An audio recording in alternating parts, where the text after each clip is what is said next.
Hola, us confesso que no sóc un robot. Soc terapeuta i al mateix temps sóc una persona.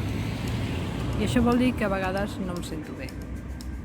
I tot i que no m'agradi, no està bé, doncs intento no fugir d'aquest sentiment.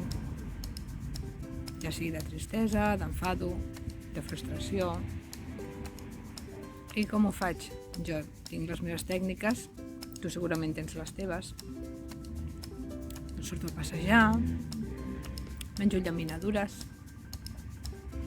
i també em poso en contacte amb la meva terapeuta si sento que és necessari.